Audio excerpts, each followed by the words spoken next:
ভাই 10টা টাকা ভিক্ষা দেন না ভাই, আল্লাহ আপনার মঙ্গল করবে। মঙ্গল বুধ বৃহস্পতি বুঝি না ভাই, পকেটের যা অবস্থা, তোরে দেওয়ার মতো টাকা নেই, তুই এখন যা ভাই। দেন ভাই দেন, আল্লাহ আপনার সকল আশা পূরণ করবে। আমার থেকে এখন একটাও টাকা নাই যে তোরে দিমু, তুই পারলে আমার জন্য একটু দোয়া করিস যেন আমি একটা চাকরি পাই। আচ্ছা ভাই, আল্লাহ আপনার মনের আশা পূরণ করুক, দেখি অন্য কোথাও পাই নাকি। আচ্ছা শোন শোন,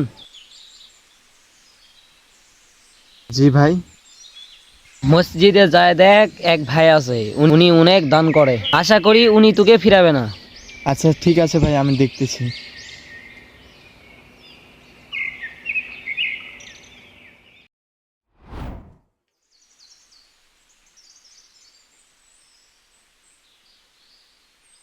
কিরে চলে আসলি কেন? টাকা পাসনি তুই? কিরে কিছু দিছে? ওনার টাকা আমার লাগবে না। ওরে বাবা, কেন ওনার টাকা লাগবে না কেন? উনি তো হালাল টাকাই উপার্জন করে। যে মানুষ অন্যের কাছে ভিক্ষা নেয়, সে আমাকে কিভাবে ভিক্ষা দিবে? কিরে নাইম ভাই ভিক্ষা চাই, এটা কিভাবে সম্ভব? হ্যাঁ ভাই।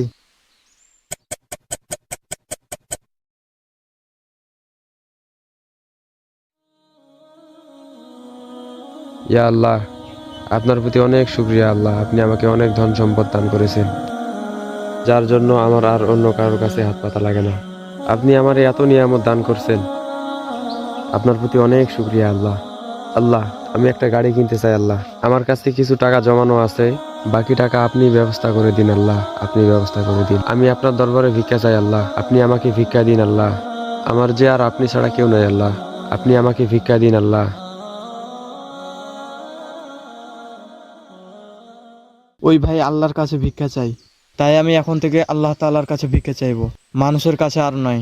হ্যাঁ রে ভাই, তুই ঠিকই বলছিস, মানুষ তো ভিখারি, দেয়ার মালিক তো আল্লাহ। ভাই আপনার না একটা চাকরি লাগবে, আপনিও আল্লাহর কাছে চান, আল্লাহ আপনাকে ফিরাইবে না।